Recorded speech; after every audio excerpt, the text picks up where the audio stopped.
one thing that's super common when we struggle with an underactive thyroid is we typically really have to work on our food. And a lot of times what I see happen is women are going on these crash diets.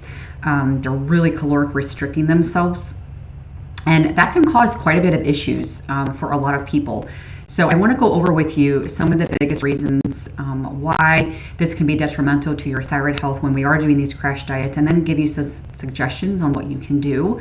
But if you could do me a very big favor, if you could go ahead and subscribe to my channel and then hit that bell so you get notification every time I release a new video. So first and foremost, I want to go over some research studies with you that can kind of shed some light as to why this can be really bad for the thyroid when we're doing this so-called crash dieting. And of course, New Year's resolutions are upon us, and this is the time when people start doing a lot of dieting, really extreme diets as well. So there's a lot of research that shows a pretty big correlation between extended periods of low-calorie dieting, so just drastically cutting your calories, and then reduced functioning of your thyroid, and in turn increased levels of cortisol. And the unfortunate part with that is they will feed off of each other. So when you have low functioning thyroid, it's really easy to have increased levels of cortisol when we are dieting like that, and they will both go back and forth and just make each thing worse. So there are some studies showing that women who restricted their calories to about 1,200 calories per day, restricted to that or under, and I have worked with women where they were, at 800 calories a day because I thought that that's what they were supposed to do. But they showed markedly increased levels of cortisol. This is a stress on the body. Your body thinks you're starving itself. And so these chronically elevated levels of cortisol in the body can result in a number of different symptoms. You can actually get weight gain from it, pretty severe fatigue, even high blood pressure. I have seen some correlation there. And that low calorie diet that you've been following might in turn continue to increase your cortisol levels. That actually can be causing weight gain when we have this total stress response in the body. I see this happen all the time. There's other studies that also show when we're in this kind of chronic starvation mode, like extended periods of extremely low calorie diets, that's actually associated with decreased levels of T3 and T4. And we're talking total and free T3 and free T4. Free T3 and free T4 are what's available. That's what we want to see good numbers on for sure. And these are all associated with our hormone function. So if we don't have enough calories coming in, we will really limit the production of that. That will end up presenting as hypothyroidism. And so I see this all the time where sometimes for women, this really restrictive calorie intake is what's actually causing their thyroid symptoms. And it's because they're not getting enough production of thyroid hormone because of this, extreme dieting. So it's really safe to assume that a low-calorie diet can negatively affect your thyroid function and actually can contribute to your hypothyroidism. And again, I work with women who they aren't even diagnosed with hypothyroidism, but I can see that it's contributing to that. So following a low-calorie diet for like extended periods of time, it can have a lot of negative health effects. This long-term calorie restriction can actually in turn, in the end, it will decrease your metabolism. Your body is going to start thinking, you're starving it, we're just going to slow the metabolism down. It can cause those increased cortisol levels, like I mentioned.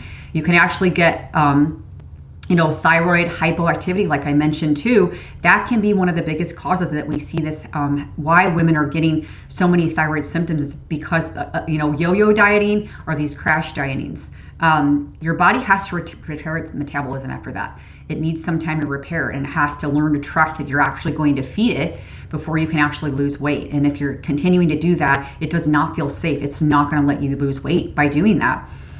So what I recommend to do if you are in that position where you have been calorically restricting, you've been doing these crash diets, you're having a ton of thyroid symptoms still, or more than you were before, one of the things that you have to be mindful is when you do start bringing, increasing your calories, you have to go slow with it. So for example, if you were really restricting your carbs or you were really restricting your fat or whatever you were doing, maybe it's across the board, carb, protein, fat. When you start having more of these, go slow. Okay, so you can't just go, oh, I was eating 50 grams of carbs a day, now I'm going to go to 150. Your body's going to be in a total state of shock when you do that. So you need to go very, very slow when you start increasing your so-called caloric intake. Now, I don't recommend counting calories, but if you were, we need to have you looking at that and see, okay, if I was eating 1,200 calories, maybe I need to go to 14. Don't just go straight to like 2,000 calories a day. So you have to go very, very slow when you're kind of, we call it reverse dieting.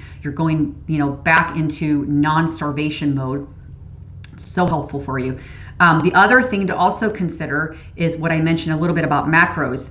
Pay attention to if you were counting your calories, if you were tracking your macros, if you need to go slow bringing those back up. So pick an area that you want to focus on first. That's what I usually recommend too, is to go, okay, if I was eating, we'll use protein for example. If I was eating only, 100 grams of protein, maybe I want to take it to 125.